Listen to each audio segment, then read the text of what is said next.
Hola a todos, bienvenidos a Filosofía de Película, yo soy Oscar. Bueno, vamos con un respondiendo comentarios hoy, que hace rato que no hago. O sea, estoy haciendo la sección respondiendo comentarios en los directos, pero propiamente hacía rato que no hacía un video de estos.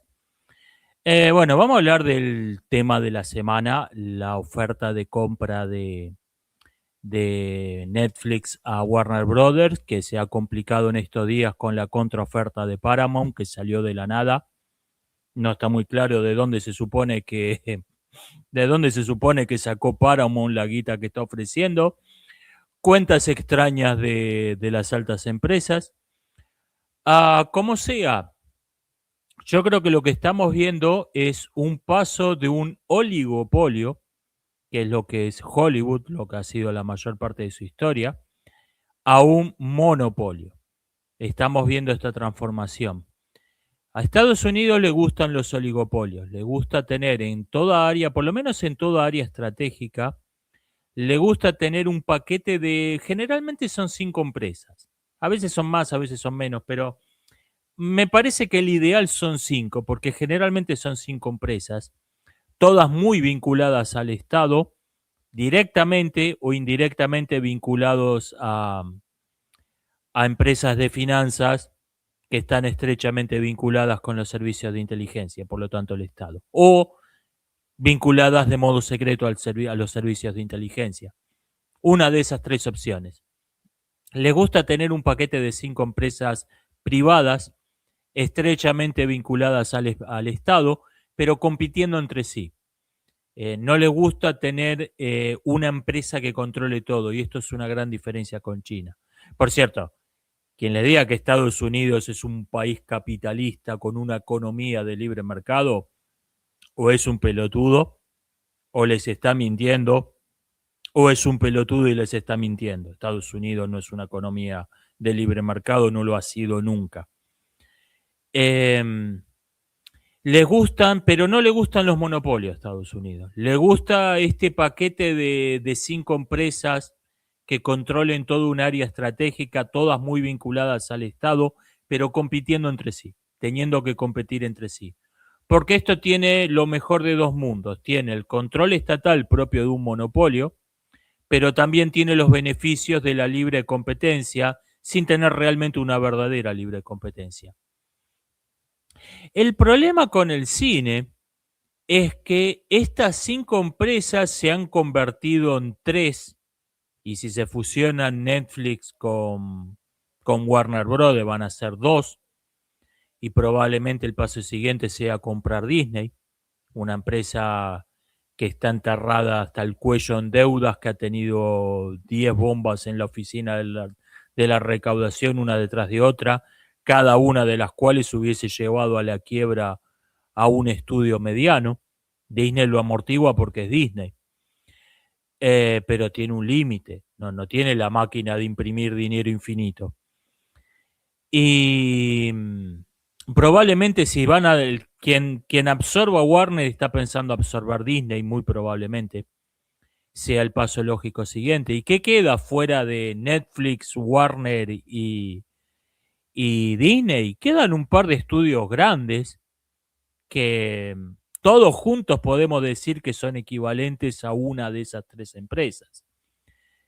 Paramount, Universal, DreamWorks, Lionsgate.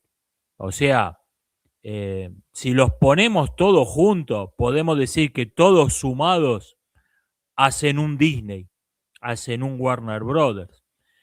Pero prácticamente estaríamos entrando, si se fusionan Netflix, Warner y Disney, estaríamos entrando en un monopolio con un par de empresas grandes que no tienen peso propio, pero que digamos que todas juntas dominan un 10% del mercado, para decir un nombre.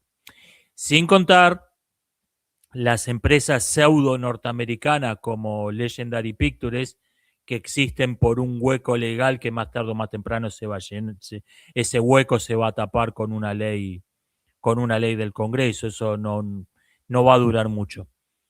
Estos estudios chinos que son norteamericanos, como Legendary Pictures, eso están aprovechando un hueco legal en las leyes comerciales de Estados Unidos, que más tarde o más temprano se va a cerrar eso. O sea, estaríamos en un... Y bueno, ¿qué va a quedar?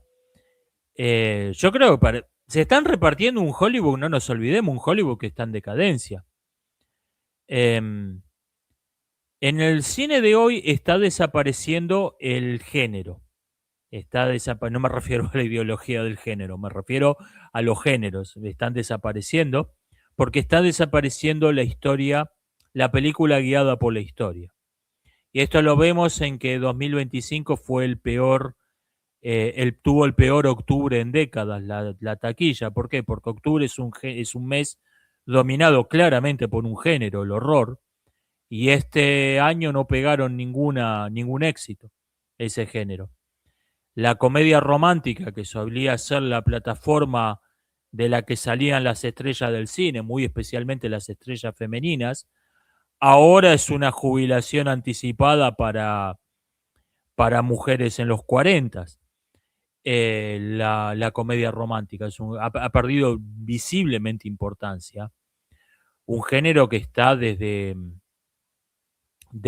Ocurrió una noche en 1934, si no me falla la memoria, es un género que acompañó toda la historia del cine, eh, evolucionando, adaptándose a la época, claramente, pero es un género que acompañó toda la historia del cine desde los orígenes, está en visible decadencia, los géneros están en visible decadencia. Entonces tenemos un público guiado por marcas, guiado por franquicias, que no importa que lo que vea sea una completa basura, lo va a ver porque es la nueva de Superman. Va a ver el traje de Superman, no importa que la película sea una completa basura. Tenemos un público que no es exactamente el mismo, que es el público de los videojuegos, que va a ver adaptaciones de videojuegos, que sabe que son todas una porquería y no le importa. No es exactamente el mismo público. Tienen cierta superposición, el público guiado por marcas, por franquicias y el público de videojuego, pero no son exactamente el mismo. Y tenemos la audiencia moderna que va a ver vandalizaciones woke de todas las historias de las que tenga el copyright alguna gran corporación, que existe.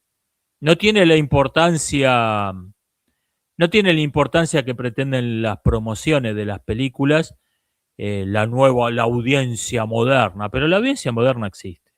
Eso de que no, la audiencia moderna es un mito, nadie quiere ver vandalizaciones woke de los clásicos y por qué venden millones, por qué facturan millones.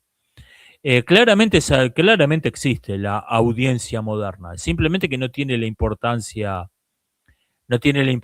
que le dan las revistas y sitios de metacrítica. Va a tener, la competencia no va a ser interna en un Hollywood monopólico, sino que va a tener que competir con otras industrias del cine. China entendió claramente con el éxito masivo de la Gran Muralla, el éxito internacional de la Gran Muralla, espectacular fracaso interno, y el éxito masivo de la balada de Mulan en China, espectacular fracaso internacional, dos películas que le apuntaban a todos los públicos, le apuntaban al público chino y le apuntaban al mercado internacional, tanto la balada de Mulan como la Gran Muralla. Con esas dos películas aprendieron claramente la lección, o tenés el público chino o tenés el público internacional, pero no podés tener los dos. Entonces, ¿qué están haciendo? Tienen una industria del cine colosal, que no tiene nada que envidiarle a la de Hollywood, totalmente orientada al mercado chino. Dejaron de apuntarle al público internacional. Algo parecido es todavía más marcado es el cine de Mumbai, que tienen un cine que es para el público de la India y del Turquestán. Pará de contar.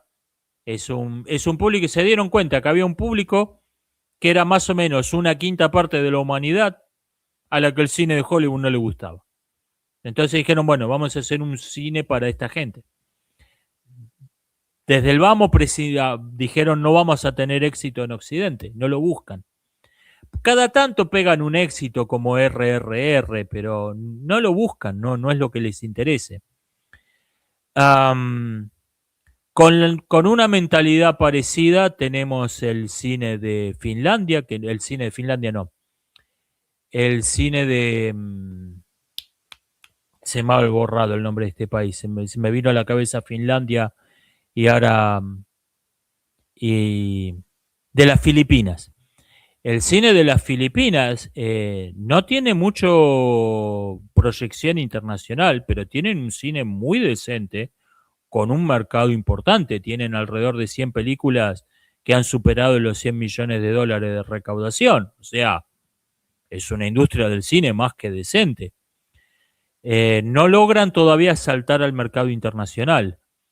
En 2024 tuvo un éxito bastante razonable internacionalmente, Outside, afuera. Una película de zombies muy digna, me recordó a Romero en su mejor época, pero fue una excepción, no logran, están más o menos en el mismo caso que los chinos y los indios, no logran saltar al mercado internacional. Los coreanos y los japoneses sí, y estos creo que van a ser los principales,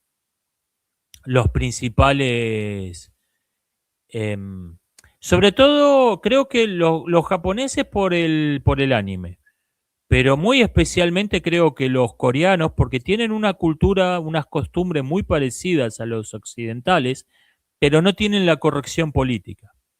Entonces es algo que con lo que el espectador occidental, por más que sean tipo de ojos rasgados, nos identificamos muchísimo, porque son una sociedad con costumbres muy parecidas a las nuestras, eh, pero donde no existe la corrección política. Entonces, las películas te muestran el mundo como es, y cosa que claramente no hace el cine de ninguna parte en Occidente. Creo que pueden pegar unos cuantos éxitos los coreanos. Em, Alguien me comentó que el éxito que está teniendo el anime se debe a que lo están metiendo porque Trump quiere arruinar a Hollywood, porque quiere tener una industria del cine controlada por aliados a los que puede darle órdenes. ¿Qué opino de esta teoría? O sea, básicamente es culpa del bloqueo norteamericano. Simplemente que no tenían que ayornarlo un poco, no podían decir que era culpa del bloqueo norteamericano. Ah, le muestro en menos de un minuto, permítame que le muestro por qué el manga se comió crudo a la industria del manga, por qué el manga se comió crudo a la industria del cómic y por qué en los próximos años el anime se va a comer crudo a Hollywood. Se lo explico en menos de un minuto.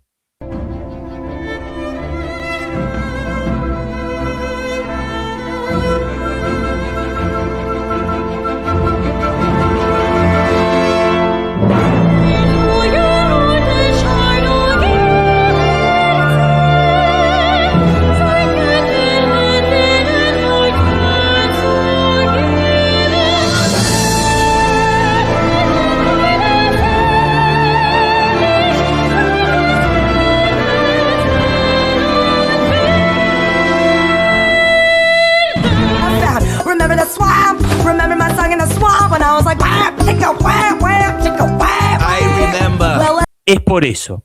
No es una conspiración de Trump, Elon Musk y el gobierno japonés esto. Me preguntan un comentario sobre la serie Pluribus.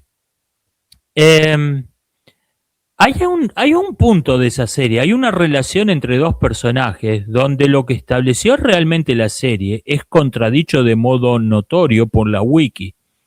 Y vi que varios críticos están guiándose por la wiki, no por lo que la serie estableció realmente. Y me comentaron este tema como que mi comentario no es una reseña propiamente, como que mi comentario tenía un error por no tener en cuenta lo que dice la wiki. A ver, si la wiki es el canon, ¿Para qué vas a ver la serie entonces? La serie sería solamente un fanfiction, muy bien producido, pero sería únicamente un fanfiction, no tendría importancia porque el canon es la wiki. Me parece que no tiene ningún sentido. Para mí lo que no está en la película no existe. Y este es o en la serie en este caso, si la serie no estableció, si la serie no estableció una cosa, no existe. Este es el criterio que he aplicado siempre en mis reseñas. ¿Cuál es la teoría del cigarrillo de Pluribus? La protagonista, Carol, estaba dándole, cuando le cae el chemtrail, estaba dándole la primera calada al primer cigarrillo de su vida. O sea, tenemos dos fenómenos extraordinariamente improbables ocurriendo al mismo tiempo. No tenemos estadística de qué tan probable es ser rociado por un chemtrail extraterrestre, pero Google dice que cada día comienzan a fumar en el mundo unas 100.000 personas.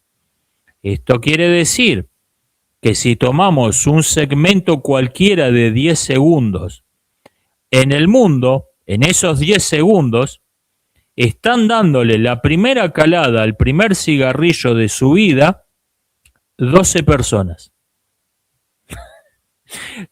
Dudo mucho que esto sea una coincidencia. Espero que este no sea el gran giro de guión final, espero que tengan algo más interesante preparado, porque está bien, pero es muy poco. Pero esto claramente no es una casualidad, esto es algo que va a tener un rol en la trama. Me preguntan por qué considero que mi cuento Cute es fantasía dura si no hay magia en ese mundo. Yo no creo que la magia sea definitoria de la fantasía dura. Es algo que forma parte del 95% fácil de las obras del género, pero para mí no lo define. Para mí la fantasía dura es una ficción que transcurre en un mundo propio, que tiene reglas totalmente creadas desde cero, aunque obviamente inspirándose en el mundo real, pero tiene reglas propias, tiene su propia geografía, su propia historia, sus propias especies animales o humanoides o humanas, su propia física, y acá entraría la magia. Eso para mí es la fantasía dura. Por eso considero que este cuento es fantasía dura. Y otra cosa, una condición que no se suele mencionar, pero para mí también es importante. La fantasía dura no es una alegoría. O sea, Maus no es fantasía dura. Rebelión en la granja no es fantasía dura. Porque aunque los mundos son totalmente ficticios, están referenciando claramente hechos históricos del mundo real, personas reales. El gato con los bigotitos negros, obviamente tengo que explicar quién es. Eso no es fantasía dura. La alegoría para mí está excluida. Una fantasía dura es una ficción que transcurre en un mundo totalmente propio, que no es una alegoría, tampoco es una alegoría de ningún hecho del mundo real. Cute entra en ese género. La magia para mí es opcional. Sí, es verdad que casi siempre incluye magia. La fantasía dura, pero del mismo modo que magia sola no hacen la fantasía dura. The Shining no es fantasía dura. O sea, no alcanza con la magia. Me parece que tampoco es necesario. Me dicen, tené cuidado hablando en castellano porque te va a poner un reclamo por copyright la RAE. ¿Sabe que usted me lo dijo en chiste esto? Pero yo creo que esto va a pasar de verdad. No sé si la RAE, pero yo creo que en algún momento la censura se va a justificar diciendo que los idiomas tienen copyright. Entonces vos vos tenés libertad de hablar, pero crea tu propio idioma. No podés usar el castellano porque el castellano tiene copyright. Lo podés usar si el Estado te da permiso a hablar en castellano. Yo creo que esto va a pasar de verdad. Yo creo que esto es la conclusión lógica de los reclamos cada vez más delirantes de copyright, de la extensión demencial completamente completamente abusiva, completamente contraria a las razones por las que se creó esa figura legal, la conclusión lógica es que vos no puedas hablar, podés hablar en tu propio idioma, pero no podés hablar en castellano, no podés hablar en inglés, porque el castellano y el inglés tienen derecho de copyright. Yo creo que esta es la conclusión lógica. Sé que usted lo dijo en chiste, pero lo pensé, ¿por qué no? ¿Por qué no? Eh, Me dicen, mejor película de cada década arrancando, digamos, desde los 1920. Voy a repetir lo que dije hace un par de años. Voy a tratar de decir alguna nueva, pero más que nada para meter una variación, no para decir, no porque haya cambiado de opinión. Alas, la película que no mencioné entre mis 27 películas de 5 estrellas porque no la había visto cuando hice ese video. Extraordinaria película bélica, una de las mejores películas mudas, una de las últimas es del 27. Estupenda película Alas, de los 20. De los 30 sin novedad en el frente, no voy a cambiar de opinión en esto. En ese video mencioné también Luces de la Ciudad, pero usted me está pidiendo una y si me tengo que quedar con una sin novedad en el frente occidental. De los 40 el Ciudadano Kane, ¿cuál otra? O sea, realmente se puede discutir esto. De los 50 me quedo con Ben-Hur, repito, repito en esto. Mencionaba en ese video también a, a Trono de Sangre, pero voy a incluir otra de Kurosawa en este top, así que vamos con Ben-Hur. De los 60 2001 dice en el espacio, no he cambiado de opinión en esto. De los 70 El Padrino, mitad para no repetir a Kubrick. De los 80 Ran de Akira Kurosawa. Por esto no incluí Trono de Sangre, me pareció dos películas de Kurosawa basadas en dos obras de Shakespeare, me pareció un poco redundante. Ran, extraordinaria película.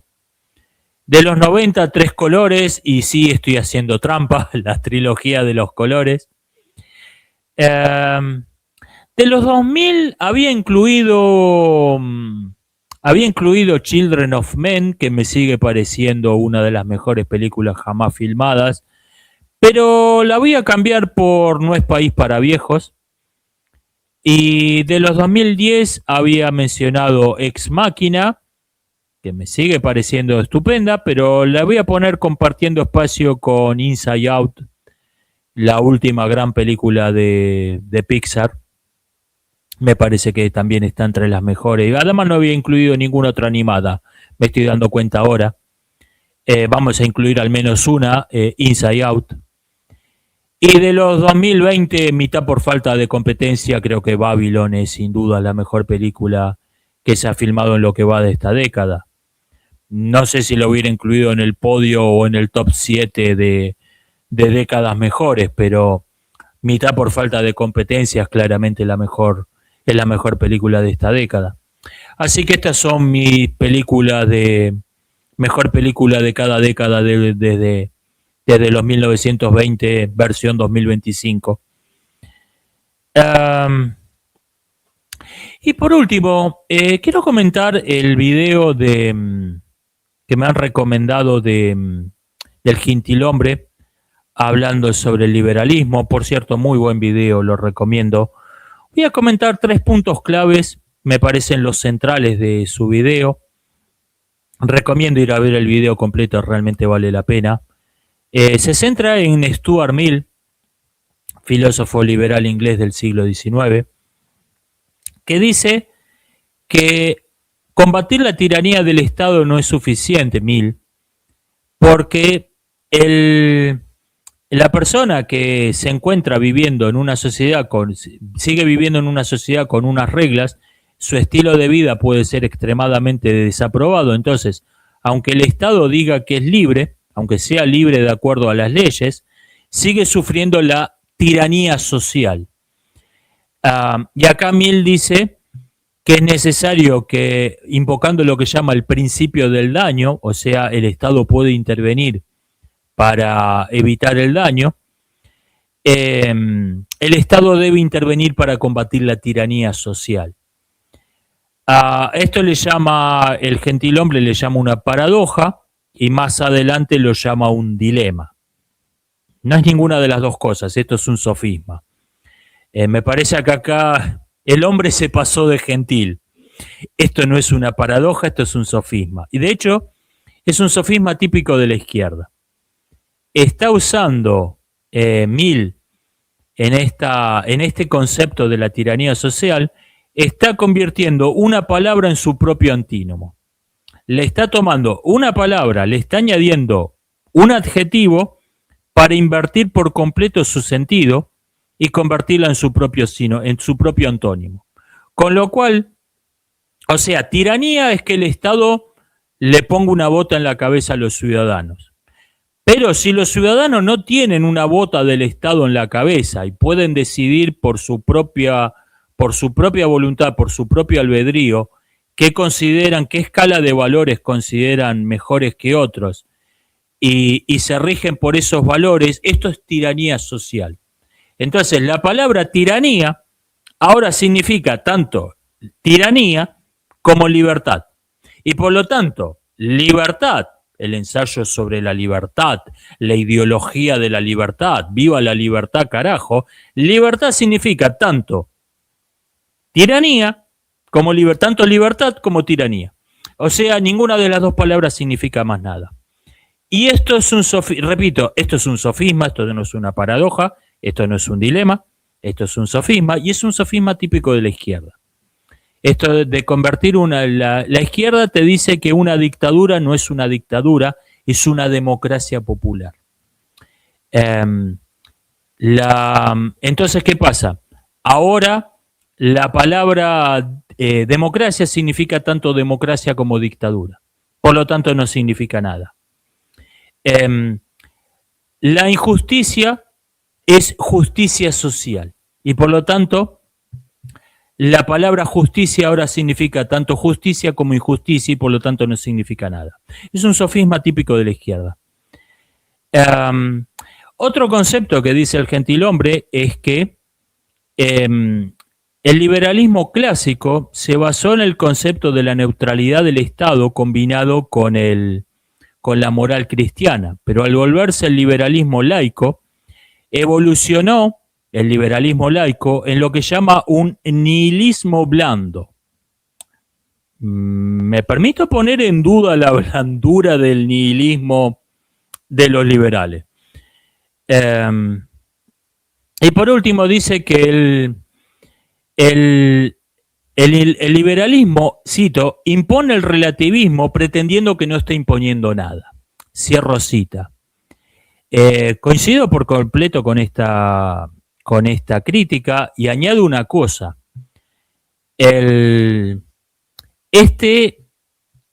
Esta pseudo no intervención, este Estado que no interviene salvo cuando interviene, este anarquismo selectivo, invariablemente ha sido cómplice del totalitarismo estatal. Invariablemente.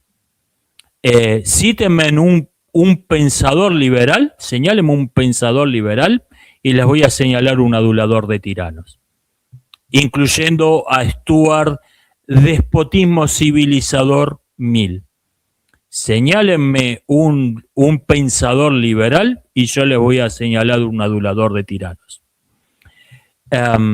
Invariablemente han hecho el juego, por más que pretendan ser el día y la noche con ideologías como el marxismo, ni hablemos del sionismo, ¿no? Invariablemente han sido aduladores de tiranos. Vuelvo a recomendar el video, estos son un par de comentarios nomás, el video realmente vale la pena. Nos estamos viendo, hasta la próxima.